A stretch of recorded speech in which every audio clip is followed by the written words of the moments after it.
Здравейте, приятели! Аз съм Васко Клавир.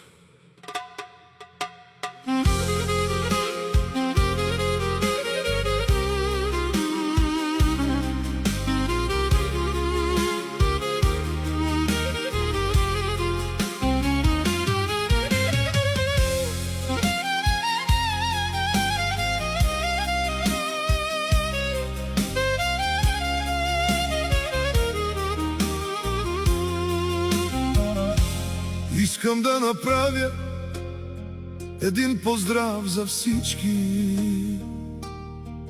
дето носят болка в себе си. За всички братя, приятели и врагове,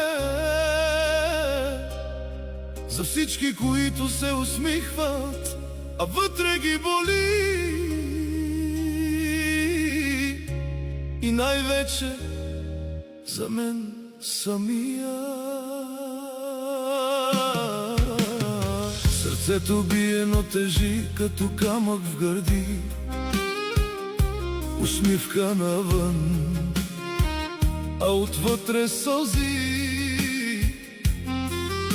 Сред хора съм, а се чувствам сам. Нося си болката, тя ми е храм. Очите мълчат, но душата крещи. В тъмни нощи никой не спи. Давам от себе си, без да пестя, а връща се празно, тишина и тъга. Вътре гори, но навън е лед. Душата крещи, но мълчи човек. Сълзите текат, но скрити от свят. Силните падат, но пак продължават.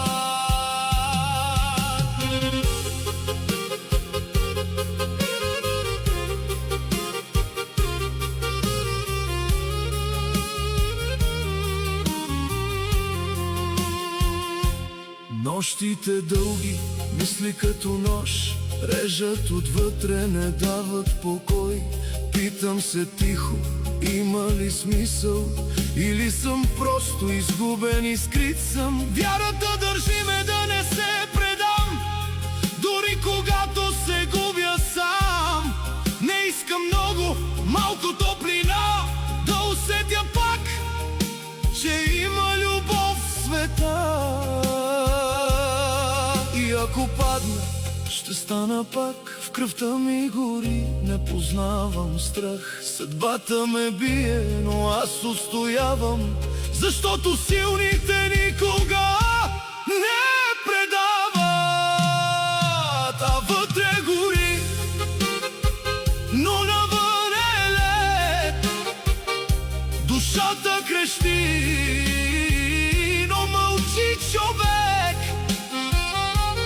Сълзите текат, но скрити от свят. Силните падат, но пак продължават. Тази песен не е за един човек,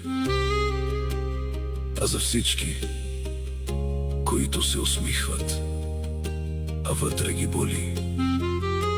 За всички, които падат и пак стават. За всички и за мен.